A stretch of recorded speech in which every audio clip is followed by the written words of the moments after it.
ክብር ለእግዚአብሔር ይሁን። እኛ እዚህ ቤታችን ነው ማለት እንችላለን። እግዚአብሔር ነብዩን ከሰማይ እየሰጠን ለኛ ነው።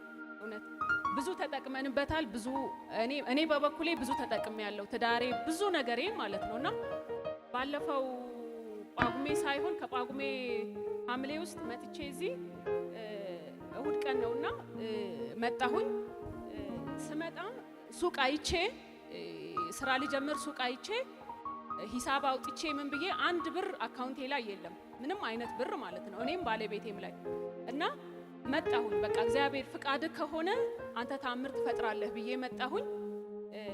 መጥቼ ቁጭ አልኩ። እዚህ የእግዚአብሔር ሰው ስራ ልትጀምሩ ፈርታችሁ ቁጭ ያላችሁ ሰዎች አላችሁ፣ ከየት አመጣለሁ እንዴት ሆናለሁ እያላችሁ በፍርሃት ውስጥ ያላችሁ ሰዎች አላችሁ ብሎ ሲል ተነሳሁኝ። ለምን ከአምላኬ ጋር ተነጋግሬ ነው የመጣሁትና ተነሳሁኝ። ግን ፕሮፌት ወንድ ነው የሚያሳየኝ አለኝ። እኔም ሌሎችም ሴቶች ተነሳንና እኔ እግዚአብሔር የሚያሳየኝ ወንድ ነው ሲል ወንድም ይሁን ምንም ይሁን ግን መልእክቱ ለኔ ነው ብዬ ተቀበልኩ፣ እውነት ለመናገር ማለት ነውና ከዛ መጣሁ። እዚህ ጋር መጣሁኝና ታምኛለሽ አለኝ። አዎ አምናለሁ አልኩት። ምንድነው ሲለኝ ይሄው እንደዚህ ልጀምር ይሄን አውጥቼ እንትንም በጀትም የለም ምንም የለም፣ ግን እግዚአብሔር ይችላል ብዬ መጥቻለሁኝ አልኩና ታምኛለሽ አለኝ። ይሆንልሻል አለኝና ሄድኩኝ።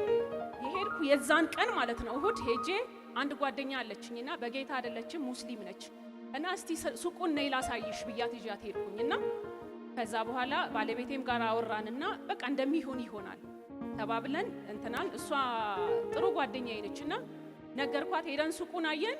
የዛኑ ቀንም ሳይፈጅ ነው የዛኑ ቀን እኔ 100 ሺህ ብር ሰጥሻለሁ አለችኝ። እኔ 100 ሺህ ብር ሰጥሻለሁ፣ ነገ ጠዋት ሱቁን ትከፍቻለሽ፣ ከዛ በኋላ ስራውን ትጀምሪያለሽ አለችኝ። እግዚአብሔር ረዳኝ። 86 ሺህ ብር የ3 ወር ከፈልኩኝ። ባለቤቴ ከስራ ቦታ ተደርጎለት የማያውቅ ነገር በረከት ተለቀቀለት። እግዚአብሔር ስሙ ይባረክ። አሁን ባለ ሱቅ ሆኛለሁኝ። ዋው! ለጌታ ክብር። ዋው! ትዝ ይለኛል ያን ቀንና ወንድም ነበር እሱ ቁጭ አለ። ሁለት ሴቶች ተነሱ። አንዷ ሳራ ነች፣ ሌላዋ ሃኒ ነች። ያኔ አሁን የለችም እና እግዚአብሔር ትዝ ይላቸዋል ብዬ አስባለሁና እግዚአብሔር እንደሚፈጽም ያወራኝ ነበር። ለዛሬ ቀን አድርሷት በፊታችሁ በምስጋና ያቆማት እግዚአብሔር የተባረከ ይሁን። እውነት ስናገር ይሆናል። እስቲ እጃችሁን አንሱና አንተ እውነት ነህ በሉት። በእውነት ትናገራለህ በሉት። በእውነት ደግሞ ታደርጋለህ በሉት። የሆኑ ሰዎች ዛሬ የእግዚአብሔር ቸርነት ቤታቸው ይገባል። እሺ ከዛ ከፋፈልኩኝ፣ እቃ አዘዝኩ፣ መደርደሪያ ምናምን አዘዝኩ። ምን አልኩና እዚህ መደዳ ላይ የሆነ እንደዛ አይነት ነገር ይሰማኛል። እንደዚህ ቦታ እዚህ መደዳ ላይ የሆነ ሰው አለ። እዚህ መደዳ ላይ አሜን ብለህ ከተቀበልክ ይሆነልህ። እዚህ መደዳ ላይ ተመሳሳይ የሆነ ነገር ዛሬ ተዘጋጅቶልሃል። መደርደሪያ ሁሉን ነገር አዝዤ የመደርደሪያ የሚቀረኝ 20 ሺህ ብር ነበር። 20 ሺህ ብር ከፍለን 20 ሺህ ብር ማውጫ ምንም ብር አልነበረኝም እና መብራት ምናምን ማሰሪያ ስቲከሮች ማሰሪያ ምንም ብር አልነበረኝም። ነገር ግን እቃው ተጭኖ ገብቶ ቤት ቁጭ ብሏል። ግን ሱቁን እንዴት አድርጌ ልክፈት? በቃ ቢያንስ አንድ ሳምንት ቁጭ አለና ደወልኩለትና አወራሁት። እንደዚህ ነው ምናምን ነገር ብዬ ስለው ነገ ጠዋት እግዚአብሔር ሰኞ ጠዋት ነው ያወራኝና ነገ ጠዋት እግዚአብሔር የሚያስፈልግሽን ነገር ይሰጥሻል አለኝ እና ጸልይልኝ፣ የሚያስፈልጋትን ነገር ጌታ ሆይ ልቀቅላት ብሎ አለ። የሚገርማችሁ ነገር ማክሰኞ ጠዋት እማላቃት ሴት ደወለችልኝ። ማክሰኞ ጠዋት ደወለችልኝና የማቅሰው ዛሬ ይደውልልህ ጫማዎች ምናምን ታስረክቢያለሽ የሚል ፌስቡክ ላይ ቲክቶክ ላይ አይቼ ነው አለችኝና አዎ አስረክባለሁ አልኳት። ምን አይነት ጫማ ነው የምትፈልጊው ምናምን ብዬ ስላት እንደዚህ ስትለኝ ዋጋውን ነገርኳት። ከዛ ዋጋውን በጣም አወረደችብኝ። ተናደድኩና ዘጋሁባት። አይ በእንደሱ አልሸጥም አልኩና ዘጋሁባት። ከዛ ትዝ ሲለኝ ሌላ በሱ ዋጋ ማስረክበው ጫማ አለኝ እኔ ለነጋዴ የምሰጥበት ማለት ነው። ከዛ ምናልባት እኔና እሷ አማርኛ ሳንግባባ ይሆን አልኩኝና መልሼ ደወልኩላትና ምናልባት አንቺ የፈለግሽው ጫማ እንደዚህ አይነት ይሆን ብዬ ስላት እስኪ መጥቼልኝ አለችኝ። ነይ አልኳትና ቤቴ መጣች። የ60 ምናምን ሺህ ብር እቃ ገዝታኝ ነገ ጠዋት ሳልቆይሽ 20 ሺህ ብር ትራንስፈር አድርጋልኝ 40 ሺህ ብር በእጄ ሰጣኝ። ሄደች። በዛ እግዚአብሔር ረድቶኝ ስራዬን ስቲከሮችንም የመደርደሪያም የሁሉንም ከፋፍዬ እግዚአብሔር ስሙ ይባረክ አበለጸገኝ። የእግዚአብሔር ቸርነት የሚበዛለት ሰው አለ ዛሬ። እኔ የራሴን ምን ላድርገው? ነቢቻ ነው። በጣም ይቅርታ።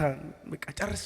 2 ደቂቃ ልጅሽ ያለው ባጭፍ እሱም መተን ነበር።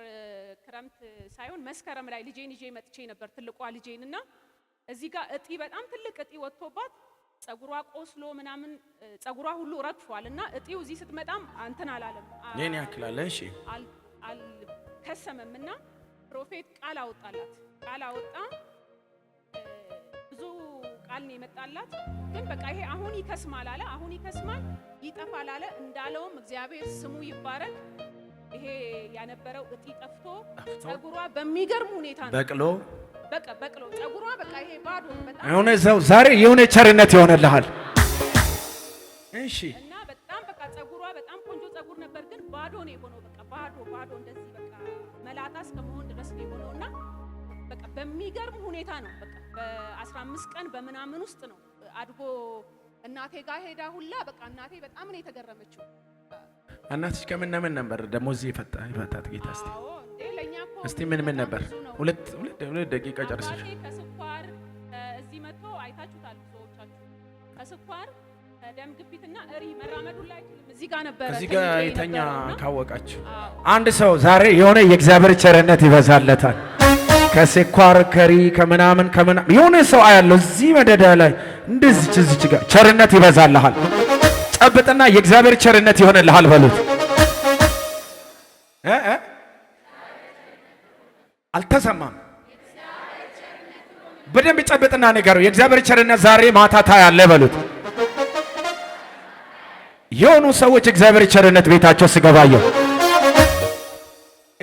ይሄ ዘመን ለብዙዎች ጭንቀት፣ ምጥ፣ ለቅሶ፣ ዋይታ፣ ሬት እንደ መብላት አይነት ወይም እንደ መጠጣት አይነት ነው። የእግዚአብሔር ቸርነት የሚከተል ከሆነ እግዚአብሔር በአደባባይ ያከብርሃል። ይሄ ዘመን በጣም እንደሚሉ አይደለም። የምጥ ጊዜ ነው እንደሚሉ አይደለም። ኖ ዛሬ የእግዚአብሔር ቸርነት ይደግፋል። እኔ አላቅም። አሁንም ጨበጠና የእግዚአብሔር ቸርነት ይደግፋል በሉት።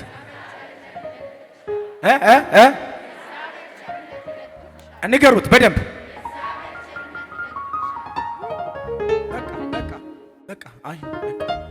በቃ ይብቃ። እግዚአብሔር ይባርክሽ በሏት።